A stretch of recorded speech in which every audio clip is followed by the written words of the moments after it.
भुवनेश्वर वासी स्वार्थ राजरास्ता कलु विराट बड़ एकत्रित होगी मुख्यमंत्री घर घेराव करूँ बीजेपी नेता माने मुख्यमंत्री एवं मेयर को राजरास्ता चले दिया ना। देखो आम गांधी नीति अनुसार शांतिपूर्ण भाव दाबी दाबी किंतु आज ये भुवनेश्वर मुख्य समस्या को निर्वाचन पूर्व ड्रामा कले निर्वाचन पूर्व भोट हाथी देखी आज लुचिया काम करुँच बीजेपी ए मुख्यमंत्री मोहन माझी आज अलिया गद्दा को स्थानांतर करने सत्याग्रह करते चित्कार करते 6 मास सरकार बीतीगला आज जाए देखा जाऊनी या पर आलोचना कर अंध पुतला साजी बीजेपी सरकार यही अप्रसरी सांसद जो बीएमसी थे से समय अलिया गदा बसी आज सांसद अच्छा आज लोक समस्या देखा जाऊ दीर्घ दिन है दाबी कर शांतिपूर्ण भाव आंदोलन करूँ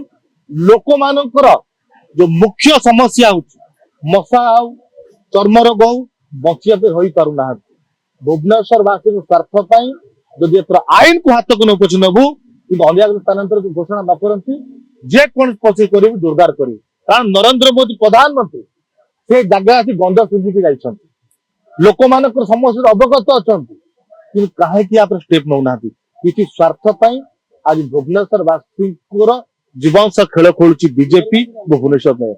निश्चित भुवनेश्वर मेयर पूरा आलोचना होती या जो बीजेडी जहाँ करथिला अनुसरण बीजेपी कर देखो आम शांतिपूर्ण भाव आंदोलन करूँ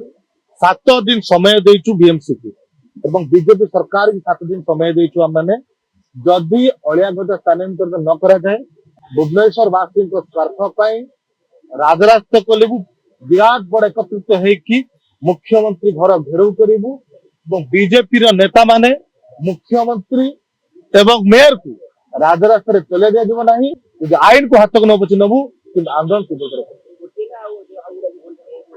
भुवनेश्वर जो भी अलिया गदा अच्छी स्थानांतर कर मुख्य